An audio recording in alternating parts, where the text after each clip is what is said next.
Listening 8. Environmental Science Class. Listen to part of a lecture in an environmental science class.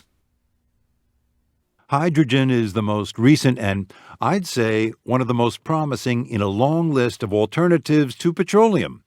Some of the possibilities include batteries, methanol, natural gas, and, well, you name it. But hydrogen fuel cells have a couple of advantages over some of the other options. First of all, they're really quiet and they don't pollute the atmosphere. Besides that, hydrogen is the most abundant element in the universe, and it can be produced from a number of sources, including ammonia or even water. So it's renewable, and there's an almost unlimited supply. Okay, now fuel cells represent a radical departure from the conventional internal combustion engine, and even a fairly fundamental change from electric battery power.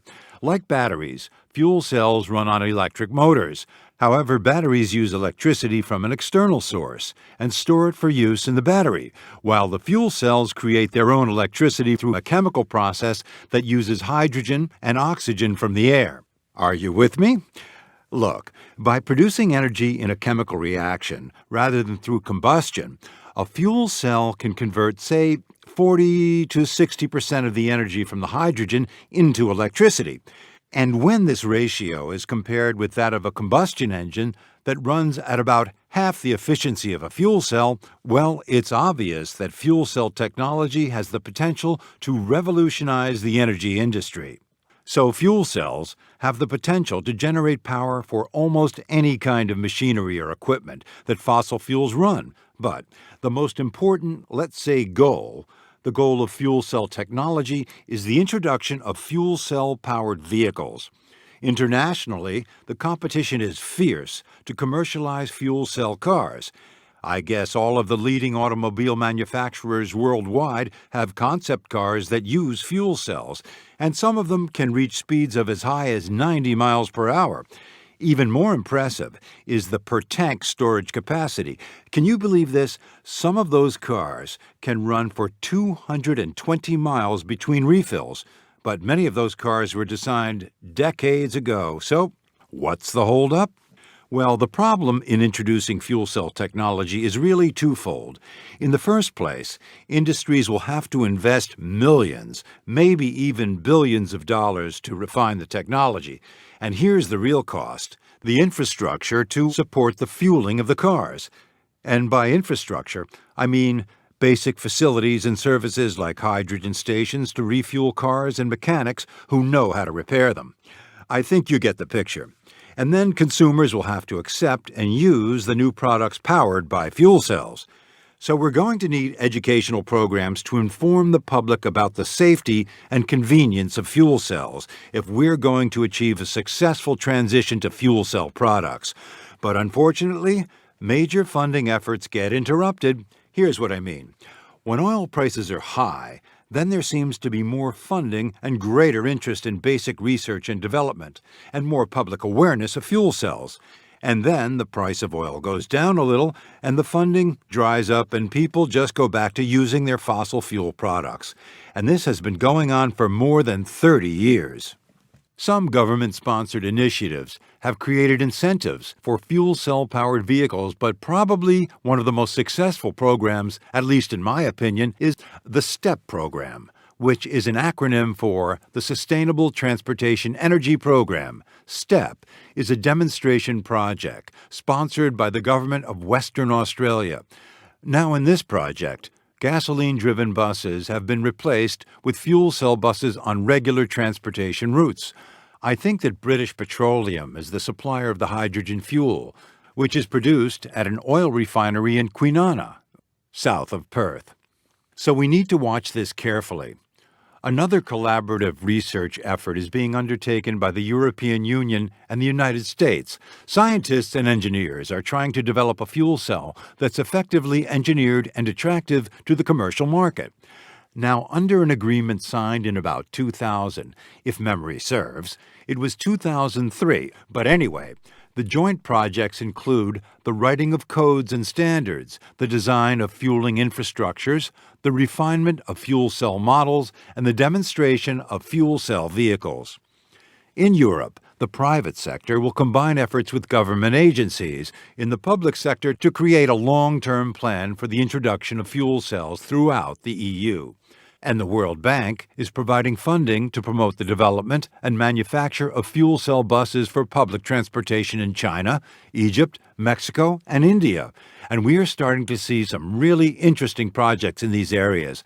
So, clearly, fuel cell technology is an international effort. Okay, at the present time, Japan leads the way in addressing the issues of modifying the infrastructure. Several fueling stations that dispense hydrogen by the cubic meter are already in place, with plans for more. But even when a nationwide system is completed, decisions about how and where to produce the hydrogen and how to transport it will still have to be figured out. Most countries share the view that fleets of vehicles have significant advantages for the introduction of fuel cell-powered transportation because, well, obviously they can be fueled at a limited number of central locations. And other benefits of a fleet are the opportunity to provide training for a maintenance crew and for the drivers. As for consumer education, no one country seems to have made the advances there that would serve as a model for the rest of us. But perhaps, when the demonstration projects have concluded and a few model cars are available to the public, well, more attention will be directed to public information programs. 40.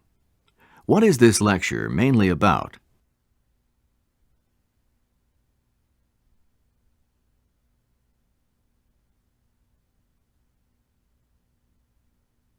(41) Listen again to part of the lecture and then answer the following question. Hydrogen is the most recent and, I'd say, one of the most promising in a long list of alternatives to petroleum. Some of the possibilities include batteries, methanol, natural gas, and, well, you name it. What does the professor mean when he says this? Some of the possibilities include batteries, methanol, natural gas, and, well, you name it.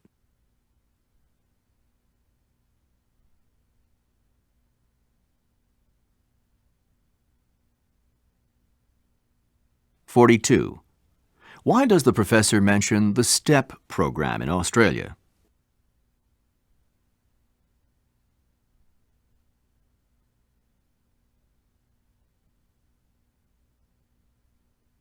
(43) Listen again to part of the lecture and then answer the following question.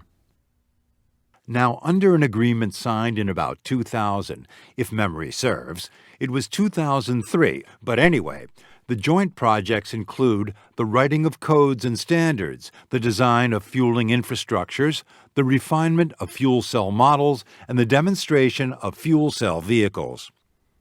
Why does the professor say this? If memory serves, it was 2003.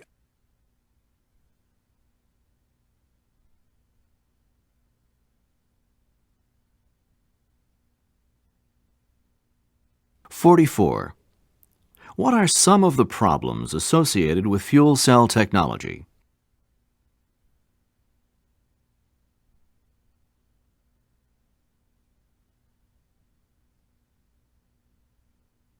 (45) What is the professor's attitude toward fuel cells?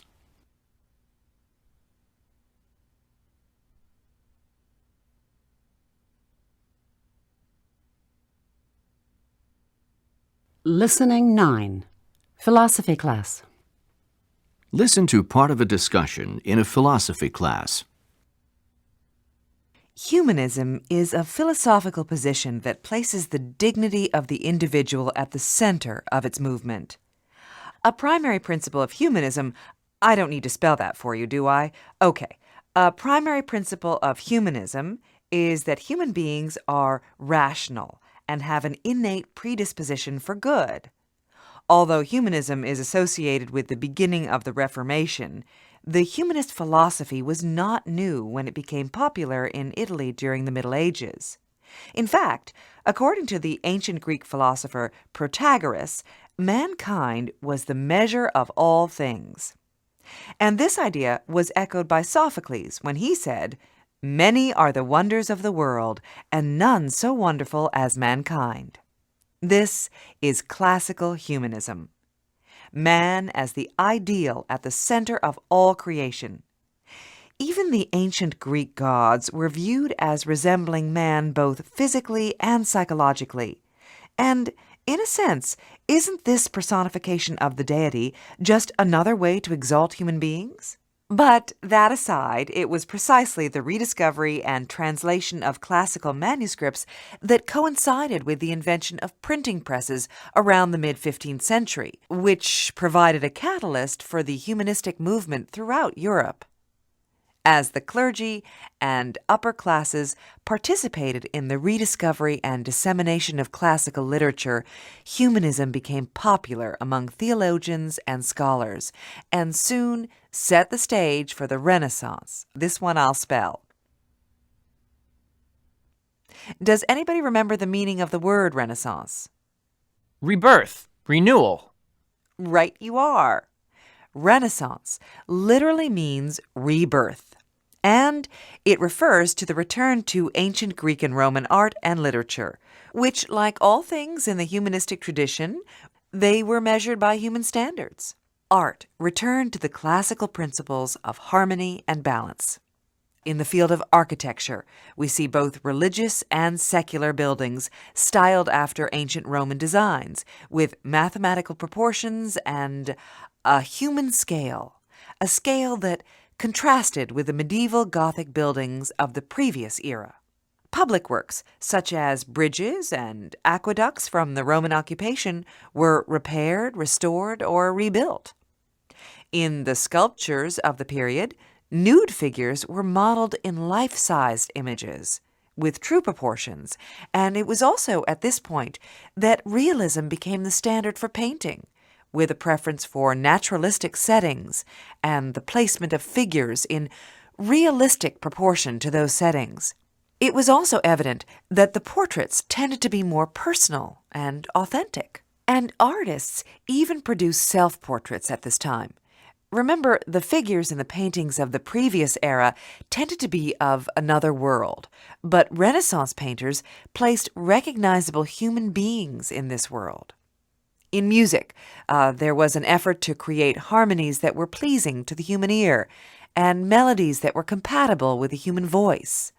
In addition, music lessons became more widespread as a source of education and enjoyment. Dancing increased in popularity, with a concurrent trend toward music that had rhythm and invited movement as a pleasurable activity. Wasn't that why Latin became so important? Yes, both Greek and Latin became important as tools for scholarship, and classical Latin became the basis for an international language of the intellectuals throughout Europe. To be true to humanism and all it represented, it was necessary to be knowledgeable about and faithful to the ancient philosophies as expressed in their writing. And how best to express them than in the original languages. By the way, Latin as a universal language for clerics and the aristocracy, this encouraged the exchange of ideas on a wider scale than ever before, and legitimized, in a sense, the presumption that mankind was at the center of all things. It also made it possible for individual scholars to make a name for themselves and establish their place in the history of mankind. Well, it was at this time that a close association, almost a partnership, was forged between art and science. In their efforts to be precise, sculptors and painters studied the human form. In effect, they became anatomists. You may recall the drawing in your textbook, the one by Leonardo da Vinci, which demonstrates the geometrical proportions of the human body. And, of course, Alberti, in his many books on architecture, sculpture, and painting, he emphasized the study of mathematics as the underlying principle of all the arts. Whereas artists had considered themselves craftsmen in the Middle Ages, the great Renaissance artists viewed themselves as intellectuals, philosophers, if you will, of humanism. They were designing a world for human beings to live in and enjoy, one that was in proportion and in harmony with mankind. So, perhaps you can see why the so-called Renaissance man emerged. Okay, but exactly what is the definition of a Renaissance man? I know it means a very talented person, but... Good question. Sometimes we use these terms without really defining them. So I would say that a Renaissance man would be talented, as you said, but would also have to demonstrate broad interests in both the arts and the sciences. The quality that was most admired in the Renaissance was the extraordinary, maybe even universality of talents in diverse fields of endeavor. After all, this quality proved that mankind was capable of reason and creation, that humanism was justified in placing man in the center of the world, as the measure of all things in it. With the humanistic philosophy as a justification, scholars would interpret the ancient classics, and some of them would argue, to a reasonable conclusion, a very new and more secular society built on individual human effort.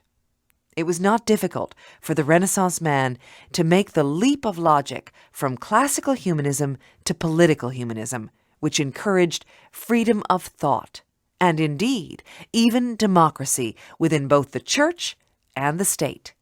But that is a topic for another day. 46. What is the main focus of this discussion?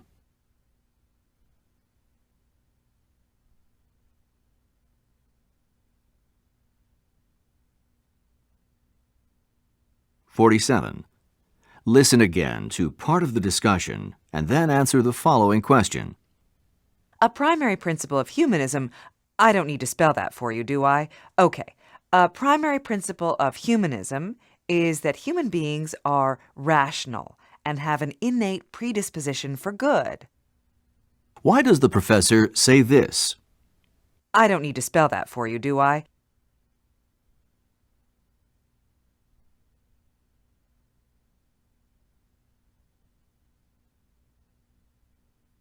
48. Why does the professor mention the drawing by Leonardo da Vinci?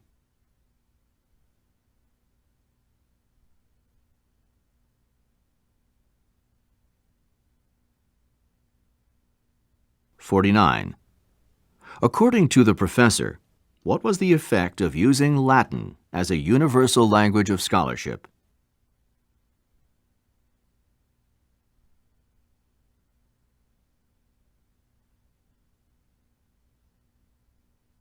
(50) According to the professor, what can be inferred about a Renaissance man?